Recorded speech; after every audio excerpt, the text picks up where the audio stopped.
নাটোরের ৩ ফসলি এবং ৪ ফসলি জমির মাটি কেটে পুকুর খনন করা হচ্ছে। আর এসব মাটি ভাটায় পুড়িয়ে তৈরি করা হচ্ছে ইট। এলাকার লোকজন বলছেন প্রশাসনের সহযোগিতায় চলছে এসব কর্মকাণ্ড। আর কৃষিবিদরা বলছেন মাটি কাটার কারণে কোনোদিনই এসব জমিতে ফসল হবে না। এদিকে মাটি কাটা বন্ধ না হলে ব্যবস্থা নেওয়ার আশ্বাস দিয়েছে প্রশাসন। বুলবুল আহমেদের প্রতিবেদন। ফসল হবে সেখানে কোনো ইন্ডাস্ট্রি হবে না, যেখানে কৃষি হবে সেখানে ইটার ভাটা হবে না, যেখানে শহর সেখানে শুধু শহরই হবে, যেখানে যেটা হবে এই ধরনের একটা আইন প্রণয়ন করা খুবই জরুরি। আবাদি জমি ধ্বংসকারীদের বিরুদ্ধে এভাবেই কড়া হুঁশিয়ারি দেন জাতীয় সংসদের হুইপ রুহুল কুদ্দুস তালুকদার দুলু। কিন্তু এতেও বন্ধ হয়নি নাটোরের আবাদি জমি কেটে পুকুর খননের মহাযজ্ঞ। আইনে আছে কোনো কিছু নির্মাণের উদ্দেশ্যে কেউ ২, ৩ বা ৪ ফসলি জমি নষ্ট করলে পড়তে হবে কঠিন শাস্তির মুখে। কিন্তু এসব আইন কাগজে থাকলেও বাস্তবে তার প্রয়োগ নেই। সেইগুলোই নষ্ট করে আপনারা পুকুর কাটাইতেছেন। আইনের দুর্বলতার কারণেই মানুষ সুযোগ পায়। সরকার পদক্ষেপ নেয় যেন আবাদি জমি কাটে মানুষ পুকুর খনন না করতে পারে। অভিযোগ আছে পুলিশ আর প্রশাসনের লোকেরা মোটা অঙ্কের ঘুষ নিয়ে এসব আবাদি জমিতে পুকুর খনন করতে দিচ্ছেন, পরে সেই মাটি বিক্রি করা হচ্ছে ইটভাটায়। একটা রাস্তা ভেঙে গেলে ওরা ওইভাবেই চলে যাচ্ছে। রাস্তার নানা রকমের সমস্যা হয়। আমরা যে একটা প্রতিবাদ করবো, আমরা নিরীহ মানুষ, সামান্য ভ্যান চালে আমাদের কথা কে শুনবে? উল্টা ভ্যান ট্যান উড়ে দিয়া রাত্রেবেলা ভেতরে গুম করে দিবে, এরকম নানা রকমের হুমকি দেওয়ার মাধ্যমে এগুলো কাজকর্ম করে থাকে। আমাদের সমস্যা রাস্তার মাটি বলে যাতায়াতের অসুবিধা, গাড়ি জনগণের অসুবিধা, গাড়ি অ্যাক্সিডেন্ট হয়, ধাক্কা লাগে। এলাকার সংসদ সদস্য ও প্রশাসনের কর্মকর্তারাও আবাদি জমি নষ্ট করে পুকুর খননের বিপক্ষে। জানান এটি বন্ধ না হলে নেওয়া হবে ব্যবস্থা। চলন বিল হলো এছাড়া শস্য ভান্ডারগত সিংড়া, মৎস্য ভান্ডারগত সিংড়া, এটাকে সমৃদ্ধশালী করার জন্য যা যা করার প্রয়োজন আমি তাই করবো। প্রয়োজনীয় ব্যবস্থা নেওয়া হচ্ছে। মোবাইল কোর্টের মাধ্যমে জরিমানা সহ কারাদণ্ড প্রদান করা হচ্ছে এবং একইভাবে আমাদের গোয়েন্দা সংস্থাও তৎপর আছে।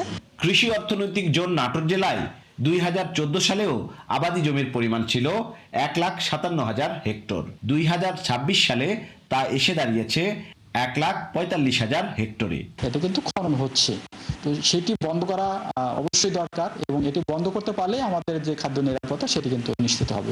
সচেতন মহল বলছেন আবাদি জমিতে পুকুর খনন বন্ধ না হলে জেলায় খাদ্য সংকট হতে পারে। তাই আবাদি জমি সুরক্ষা আইনের দ্রুত প্রয়োগ চান তারা। বুলবুল আহমেদ, ৭১, নাটোর। নাটোরের ৩ ফসলি এবং ৪ ফসলি জমির মাটি কেটে পুকুর খননের বিষয়ে আরও বিস্তারিত জানাবেন সহকর্মী বুলবুল আহমেদ, যুক্ত হয়েছেন তিনি। বুলবুল, ফসলি জমির মাটি কাটার বিষয়ে কোনো পদক্ষেপ নেওয়া হয়েছে কিনা, এই বিষয়ে কৃষি অধিদপ্তর কি বলছে?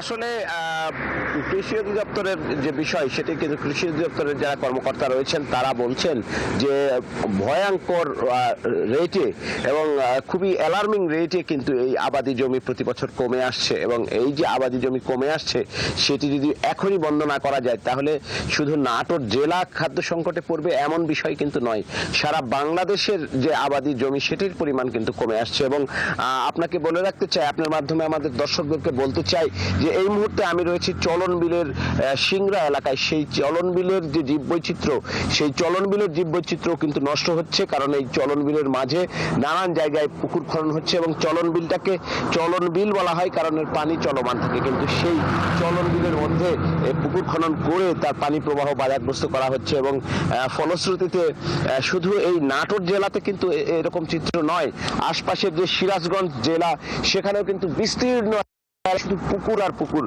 হাজার হাজার হেক্টর জমি কিন্তু জমি থেকে পুকুর বা এই ধরনের জলাশয়ে পরিণত হয়েছে, যার ফলে এগুলো করার ফলে এই মাটিগুলো কিন্তু যখন ইট ভাটাতে বিক্রি করে দেওয়া হচ্ছে, এই মাটি কিন্তু তারা পুড়িয়ে ফেলছে এবং যেহেতু তারা পুড়িয়ে ফেলছে, তো সে কারণে কিন্তু আগামী 100-200 বছরের মধ্যে কিন্তু এই মাটি আবার যে আবাদযোগ্য জমি সেটিতে পরিণত হওয়া যেমন সম্ভব নয়, একই সাথে যে পুকুরগুলো খনন করে ফেলা হলো সেই পুকুরগুলো কিন্তু পুনরায় ভরাট করতে গেলে আরো একটা পুকুর ভরাট করতে গেলে আরো দুইটা পুকুর খনন করতে হবে এবং এগুলোর বিষয়ে প্রশাসনের যে ভূমিকা সেটি নিয়ে কিন্তু প্রশ্ন রয়েছে। কারণ প্রশাসনের যারা কর্মকর্তা তারা এগুলো বন্ধ করার জন্য খুব একটা আগ্রহী নয় এবং কোথাও কোথাও নাম কাওয়াস্তে দুই একটা অভিযান চালালেও সেটির কিন্তু কার্যত কঠোর কোনো ব্যবস্থা আমরা নিতে দেখি না এবং যারা পুকুর খননের সাথে সংশ্লিষ্ট এবং অন্যান্য যারা এই পুকুর কাটা বন্ধ করতে চান আবাদি জমিতে,